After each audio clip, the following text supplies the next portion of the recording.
Ali mean Gandapur साहब के हवाले से आज ख्वाजा आसिफ साहब ये दावा कर रहे थे कि वो जो रात वो गायब रहे थे वो कोहसार में मौजूद थे, वहां पे कह रहे कोई माफिया तलाफियां की उन्होंने जाके। तो ये क्या मामला है गंडापुर साहब का, आपको क्लैरिटी आज नहीं रही कि वो जो गए थे वो क्या मामला था, क्यों गए थे, बुलाए गए थे या खुद से गए थे?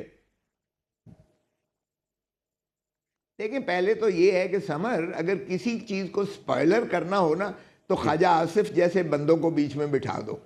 पार्लियामान में भी सबसे ज़्यादा जो फसाद की जड़ बनती है वो ख्वाजा आसिफ बनते हैं। ख्वाजा आसिफ खुद रेहाना डार से बुरी तरह हारा हुआ है। एक हारा हुआ शिकस्त खुर्दा शख्स जो है बैठ कर बढ़ के मारे और कहे कि कोई हया होती है, कोई शर्म होती है, तो उनको खुद जरा मैं तो उनकी इंफॉर्मेशन की बात कर रहा हूँ सर, मैं तो उनकी मालूमात के ऊपर आपसे सवाल कर रहा हूँ। जो वो कह रहे हैं कि कोसार में गए, रात सारी वहां गुजारी, वो क्या मामला था? बुलाए गए थे या खुद से गए थे गंडापुर साहब वहां पर?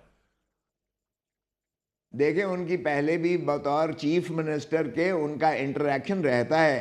बिल्कुल उनको बुलाया था, इसमें कोई दूसरी आरा नहीं है। और वो बांगे दोहल गए थे, इसमें कोई ऐसी बात नहीं है। वहाँ उन्होंने खुल के बातें की। उन्होंने कहा कि आप जो मेरा सूबा है जिस तरीके से उसमें जो है एक हालात हैं वो नाकाबिले यकीन हद तक बिगड़े हुए हालात हैं। उन्होंने बिल्कुल जो है महरूमी अपनी जो है उसका इजहार भी किया। नज़ीर खोसा साहब, ये जो मुलाकात हुई है गंडापुर साहब की, उन्होंने कुछ वजाहतें तो नहीं दी अपनी इस्लामाबाद जलसे के अंदर की गई तकरीर के वाले से?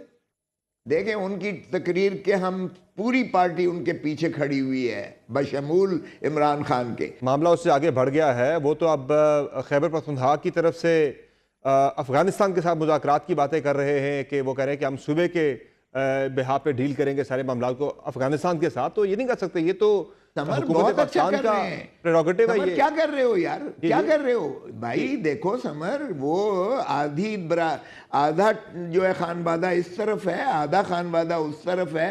एक ही ज़बान बोलते हैं उधर वाले जो हैं, एक ही ज़बान इधर से पश्तून बोलते हैं। उनके जो है आपस में उनकी ट्रेड, ट्रांजिट ट्रेड होती है उनका जो है। हमारे 9/11 के बाद हमने लाखों बंदे उनके अपने गले से लगाकर उनको अपने घर दिए, अपना दिल दिया, अपना धरती मां दी उनको। उनके साथ बातचीत करने में नहीं होती, ज्यादती कर दी है हमने।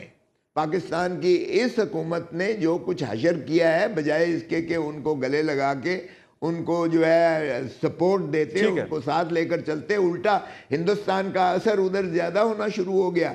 मेरी इत्तला तो यह है कि जो सोचा जा रहा है स्टेट लेवल के ऊपर कि अगर हालात केपी के अंदर बहुत ज़्यादा कंट्रोल से बाहर चले गए, हालात से मुराद मेरी है कि गंडापुर साहब जिस तरह से वफाक की स्टेट की पॉलिसी को बिल्कुल ही खातिर में ना लाते हुए खुद से फैसले कर रहे हैं, तो उस पर अगर हालात मजीद कहते हैं ख़राब हुए तो फिर मामला जा सकता है गवर्नर राज की तरफ भी, लेकिन एज अ लास्ट रिजॉर्ट।